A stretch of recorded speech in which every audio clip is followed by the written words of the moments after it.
భారతదేశం కర్మభూమి. భూమిపై పుట్టిన ప్రతి ప్రాణి కొన్ని కర్మలు చేస్తుంది. చేసిన కర్మ ఫలితాలను ఆ జీవే అనుభవిస్తుంది. కర్మ ఫలితాలను అనుభవించేందుకు మళ్ళీ మళ్ళీ పుడుతూ ఉంటుంది. రమణ మహర్షిలా ఎవరైతే వారి గురించి తెలుసుకుంటారో, తెలుసుకోవాల్సింది ఇంకేమీ లేదని గుర్తిస్తారో వారే మోక్షం పొందుతారు. మోక్షం పొందాలి అంటే మనిషికి జ్ఞానం కావాలి. జ్ఞానాన్ని ప్రసాదించే దేవత శారదాదేవి. శారదాదేవికి దేశంలో కొన్ని ఆలయాలు మాత్రమే ఉన్నాయి. అమ్మవారి పేరిట ఉన్న శక్తిపీఠాల్లో ఒకటి కాశ్మీర్లో ఉండగా రెండోది మైసూర్లో ఉంది. మైసూర్లోని త్రికూట పర్వతంలో అమ్మవారి ఆలయం ఉంటుంది. ఇక్కడ సతీదేవి మెడ పట్టినట్లుగా పురాణాలు చెప్తున్నాయి. అమ్మవారిని అత్యంత భక్తి శ్రద్ధలతో ఆరాధిస్తే భక్తుని ప్రతి కోరిక నెరవేరుతుందని నమ్మకం. ప్రతిరోజు ఈ ఆలయంలో ఓ అద్భుతం జరుగుతుంది. అదేంటంటే సాయంత్రం వరకు నిత్య కైంకర్యాలను పూర్తి చేసుకొని పూజారులు, అధికారులు తలుపులు మూసేసి వెళ్ళిపోతారు.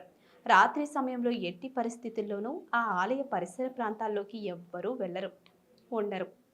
అందరూ వెళ్ళిపోయిన తర్వాత ఆ ఆలయంలో అద్భుతం జరుగుతుంది. ఆలయ ద్వారాలు మూసేసి వెళ్లి మరుసటి రోజు ఆలయం తలుపులు తెరిచేసరికి ఓ అద్భుతం వారి ముందు ఆవిష్కృతం అవుతుంది.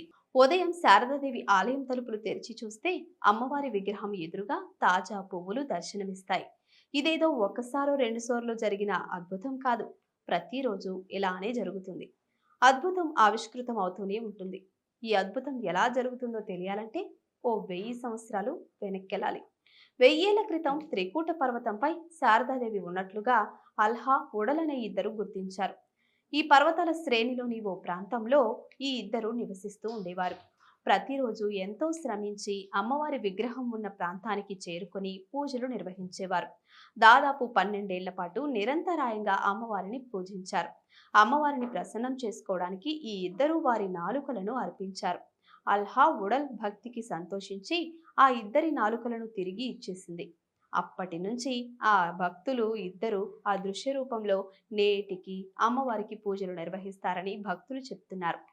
శారదాదేవి విగ్రహానికి గుడిని నిర్మించడమే కాకుండా పర్వతాన్ని చేరుకోవడానికి మెట్ల మార్గంతో పాటుగా రోప్వే సౌకర్యం కూడా ఏర్పాటు చేశారు. Please subscribe to the channel and download the Politicos app from the links in the description.